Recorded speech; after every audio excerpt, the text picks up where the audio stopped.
Kalau urusan beras sampai ditangani Perdana Menteri, artinya negara sedang tidak baik-baik saja. Dan itulah yang terjadi di Malaysia saat stok beras menipis dan bantuan diminta ke Indonesia.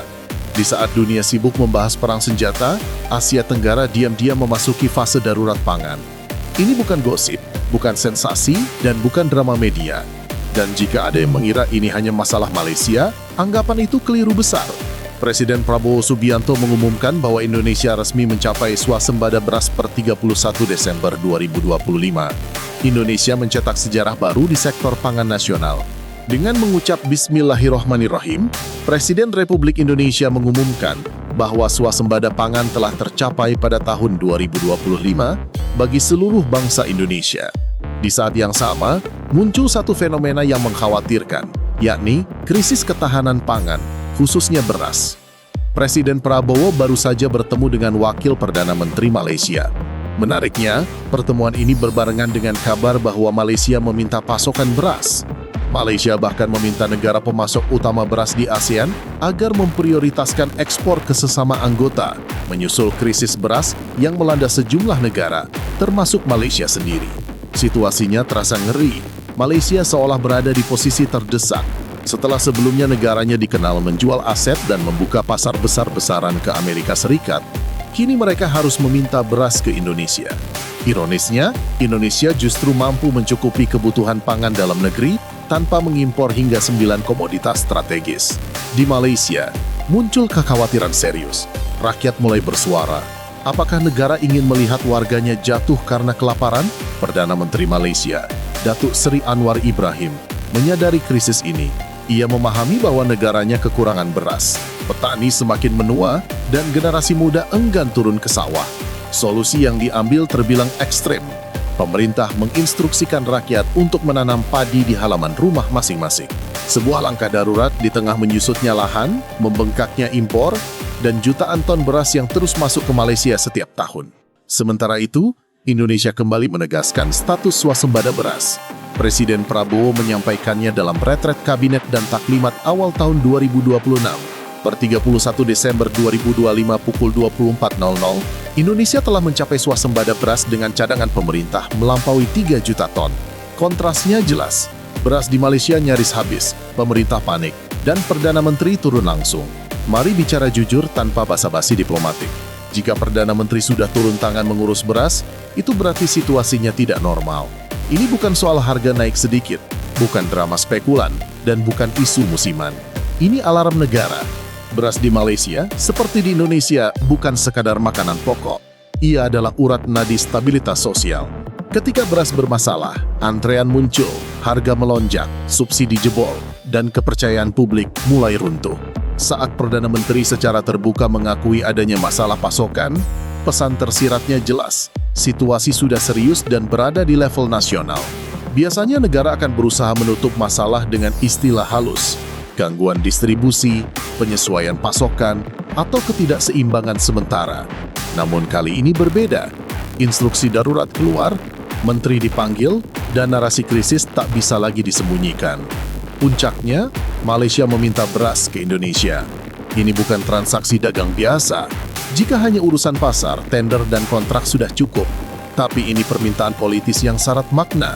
Negara yang selama ini dianggap rapi dan makmur di ASEAN, kini menoleh ke tetangga yang dulu dikenal sebagai pengimpor beras. Ironis, tetapi justru disitulah ceritanya menjadi menarik. Stok beras Malaysia menipis adalah fakta, bukan karangan. Distribusi terganggu, harga naik, dan pemerintah pusat turun langsung. Jika stok aman, tidak ada alasan panik. Di negara dengan birokrasi matang, Perdana Menteri jarang turun ke urusan teknis kecuali situasinya genting. Sebagian orang mencoba menormalisasi kondisi ini, menganggapnya isu tahunan. Padahal yang berbeda kali ini adalah skala dan reaksinya. Pasar boleh fluktuatif, cuaca bisa buruk, tapi negara tidak akan mengakui krisis jika masih memiliki bantalan. Ketika pengakuan itu keluar, artinya bantalan sudah tipis, bahkan mungkin bolong. Dalam politik, siapa yang berbicara sama pentingnya dengan apa yang dibicarakan. Ketika Perdana Menteri bicara soal beras, itu pesan keras ke dalam dan ke luar negeri. Ke rakyatnya, ini masalah serius, jangan panik, negara bergerak. Ke luar negeri, kami butuh bantuan dan kami butuh cepat. Kenapa Indonesia? Karena Indonesia saat ini satu-satunya negara di kawasan yang memiliki kombinasi stok, kedekatan, dan kepentingan strategis. Indonesia bukan hanya surplus, tetapi surplus di waktu yang tepat, gudang tersedia, logistik dekat, dan stok aman. Thailand dan Vietnam juga eksportir besar, tetapi mereka sedang menjaga stoknya sendiri. Indonesia baru saja mendeklarasikan swasembada dengan cadangan lebih dari 3 juta ton. Permintaan Malaysia adalah pengakuan paling jujur bahwa krisis itu nyata. Mau dibungkus istilah apapun, substansinya sama. Ini masalah struktural, bukan sekadar pasar. Produksi domestik tidak cukup, cadangan rapuh, dan impor reguler tak lagi aman. Beras bukan barang mewah. Begitu pasokannya terganggu, potensi gejolak sosial menjadi nyata. Sejarah Asia Tenggara penuh dengan contoh itu. Maka wajar jika Malaysia memilih menelan gengsi demi mengamankan perut rakyatnya. Kesimpulannya tegas. Malaysia sedang mengalami krisis beras di level negara.